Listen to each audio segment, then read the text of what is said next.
di usiaku yang sudah tua ini, aku jadi bapak yang meninggalkan aku. Seharusnya sudah saatnya aku sebagai orang yang tak beribadah. Tapi sungguh aneh, meninggalkan istriku. Sunar, istriku yang meninggal karena angin duduk. Aku jadi ingat kembali dengan Asia, putri semata wayangku, tua hati tercintaku.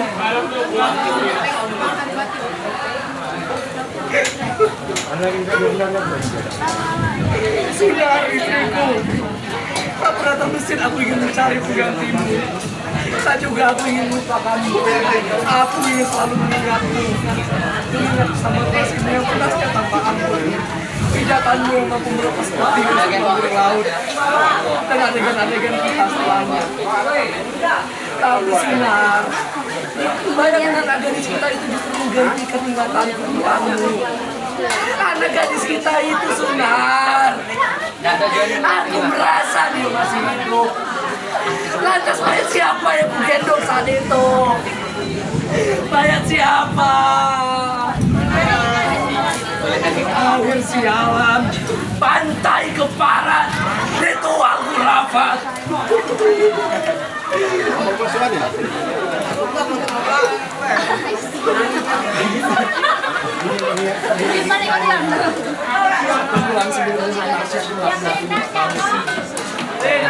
Jadi anak melupakan, sekaligus melupakan anak pertama kami, anak yang dianugerahkan oleh Allah selama 2 tahun kami menikah. Aku teringat sebelum dia lahir, istriku divonis malu oleh keluarganya sendiri. Bahkan yang lebih parah dari itu, aku dianggap sebagai laki leto yang anunya tidak bisa dipakai. Kami marah dan sakit hati saat itu. Tapi akhirnya doa-doa dijawab. Akhirnya istriku hamil. Akhirnya dia melahirkan seorang anak perempuan. Betapa senangnya kami saat itu. Ujian kami belum lahir sampai situ. Anak perempuan kami itu lahir sumbing di dunia. Tapi apapun yang Allah berikan kepada kami sangat bahagia. Kami terima. Tapi tidak omongan tetangga dan keluarga kami sendiri. Belum sembuhkan jalan istriku dia sendiri. Awas, awas. Makanya kalau istri hamil dijaga baik-baik. Ini pasti di waktu hamil kemarin kamu biarkan Sunar menjahitkan. Iya kan? Inilah pentingnya mendengar omongan orang tua. Celetuk kakak ipar. Omongannya membuat telingaku panas. Ingat Sunar, waktu itu Mama pernah bilang kepada kamu, jangan menusuk buah-buahan dengan pisau. Tetapi kamu malah lebih percaya sama suamimu yang bilang ini tahayul, mitos, atau apalah itu. Nah, sekarang kamu tahu sendiri kan akibatnya. Mertuaku yang bicaranya lambat adalah menyakitkan omongannya. Hampir tiap malam istriku menangis, lebih sering daripada tangisan gadis kecil kami itu. Tarsia, gadis kecilku itu lebih senang bangun malam dan mengumbar senyumannya. Bagi kami, tiada cacat sedikit pun pada senyuman anak ini. Sudahlah Sunar, tak ada yang perlu kita sedihkan. Lihatlah senyuman anak kita itu, tidak ada yang cacat. Senyumannya indah istriku.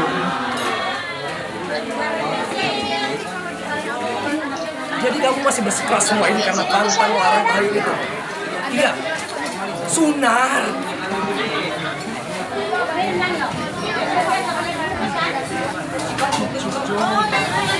Bapak tidak malu dengan bibirnya yang sendiri itu, Nak. Bapak tidak malu sedikit. Ibumu juga tidak malu denganmu. Dia sayang padamu. Hanya saja ibumu ikut menyakini. Ini semua karena pantang larang tahayul yang kita itu. Itu semua tidak benar, Pak. Itu perbuatan kufur, syirik.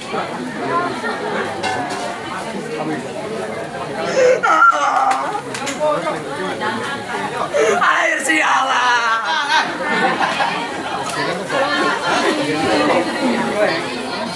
Kok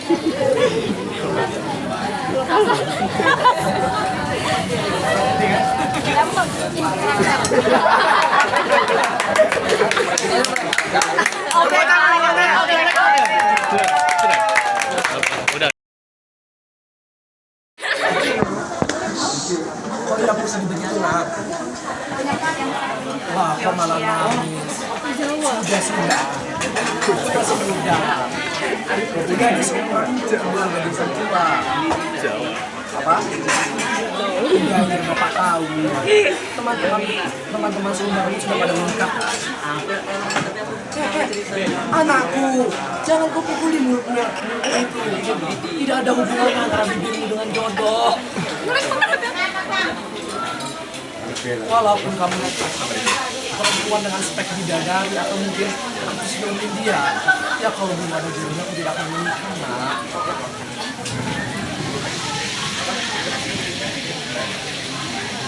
Kan sudah bapak bilang jangan pernah kau bawa perihal pahit lagi. Tidak ada hubungannya antara jodohmu yang belum datang dan kesialan, nak. Ini semua pasti karena kamu sering dengan perbuatan Cikleman tadi. Oh, jadi karena Cikleman itu tampak seperti orang soleh, kau telah bulat-bulat omongannya. Iya, sampai-sampai kau lebih percaya pada dia daripada bapakmu yang membesarkanmu. Bapak tahu, kamu mungkin cuma melihat bapak sholat Jumat di masjid, tidak seperti Cikleman yang setiap hari pergi ke masjid. Tapi bapakmu juga paham agama, nak. Bapak tahu mana ibadah, mana bid'ah. Bapak bisa membedakan mana syariat, mana kufarat. Bapak tahu. Nah, tolong jangan kamu potong dulu sama bapak. Karena nengok itu aku udah. Diam dulu. Kontak aku. Kontak ide. Baik. Kan kontak ya. Silakan komentar. Karena kemudian bisa ada paragraf Oh, jadi dulu gitu. di WA. Jadi Cikleman itu yang mengajakmu disapa di pantai itu. Bagus. Sepertinya otakmu benar-benar sudah dicuci oleh Cikleman itu. Sekarang bapak tanya kepada kamu, untuk apa mandi di pantai itu? Sudah jelas airnya tidak lebih bagus daripada air sumur kita. Untuk apa pada hari Rabu? Kenapa harus pada hari Rabu? Kenapa? Kenapa mesti pada bulan Safar? Jadi menurutmu bulan Safar itu bulan bala, bulan pembawa sial, bulan musibah. Musibah atau bala itu tidak ada yang tahu kapan akan datang. Musibah tidak bisa dibuang hanya dengan mandi bersama seperti itu. Musibah hanya bisa ditolak dengan doa dan tobat. Nah, Bisa ini. kau sudah dibodohi oleh orang itu. So proud, Mama, so proud. Hey, kamu mau kemana? Nar, sini dulu dengerin bapakmu. Nar, sini dulu dengarkan bapakmu.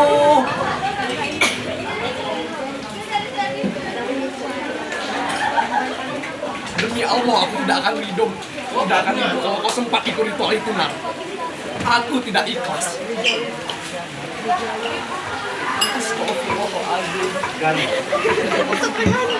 Aku nih teringat alhamdulillah aku berorang latihan cuy. Alhamdulillah. Sudah semalam Narsia belum pulang ke rumah. Istriku sangat kemarin mencarinya. Istriku membawa kabar bahwa Narsia menginap dengan Cikleman. Cikleman memang seorang anak gadis yang seumuran dengan Narsia. Emosiku memuncak mendengar kabar itu. Lepaskan! Biar aku saja yang sobek bibirnya sumbing itu sekalian. Aku tidak ingin dia mati dalam keadaan ini butuhan Allah. Lebih baik aku yang menobek bibirnya sumbing itu, yang dianggap yang membawa sial itu. Istriku menangis jadi-jadinya untuk mencegahku. Tidak menunjukkan Narsia di rumah Cikleman. Dia takut aku kalah dan akhirnya malah ribut dengan Cikleman. Sudah tidak ingin aku cekcok dengan Cikleman yang seorang ustaz yang merupakan seorang ustaz di kampung kami. Sebenarnya aku tidak takut dengan sebenarnya begitu. Aku sudah punya banyak dalil. Walaupun dia seperti orang bodoh begini, sudah punya buku agama yang terbaca. Jadi kami ini sudah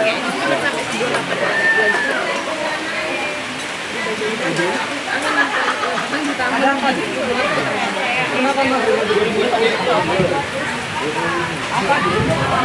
Mau aja deh. Kamu jadi mana loh? Jadi baru kita naik. Kau jangan main-main denganku, Den. Aku bisa mencincang tanganmu dengan parangku ini, Den. Naik petang. Den!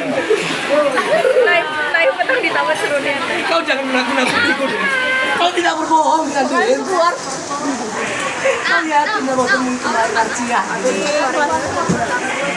Den! Blackout.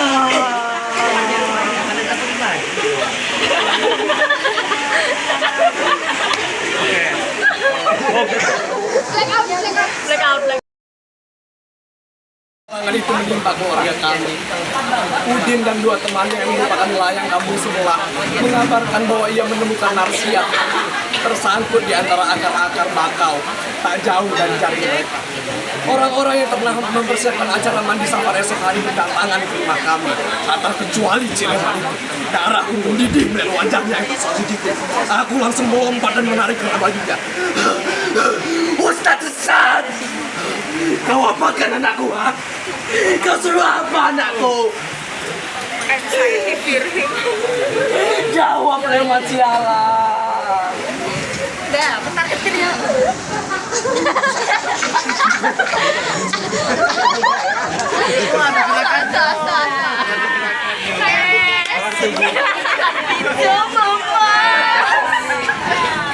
Nanti kan tidak ada buku gambar, Kak.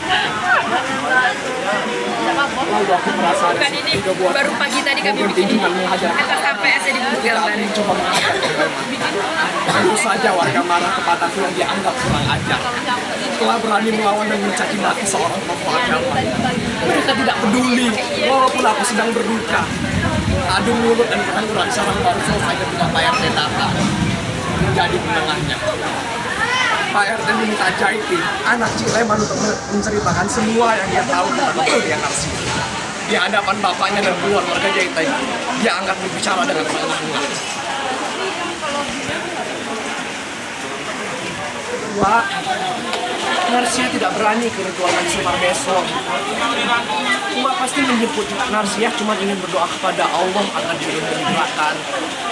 Wah, munajatnya tetap kepada Allah, bukan air laut itu. Gadis itu tak mampu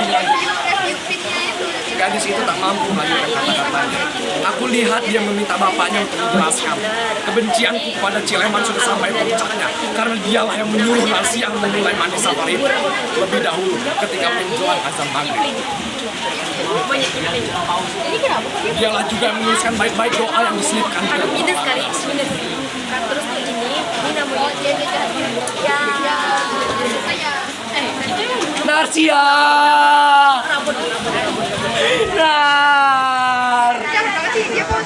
Narsia! Malam itu Allah mempertemukan Narsia dengan jodohnya yang bernama kematian. Di tempat ini, semoga Allah mengampuni anakku, Narsia. Dan sejak saat itu aku berjanji pada diriku sendiri untuk menjauhi ritual itu sejauh-jauhnya. Dan sejak itu pula gelar ekstrim disematkan padaku. Anti budaya dan Wahabi disematkan warga kepadaku. Tapi aku tidak peduli.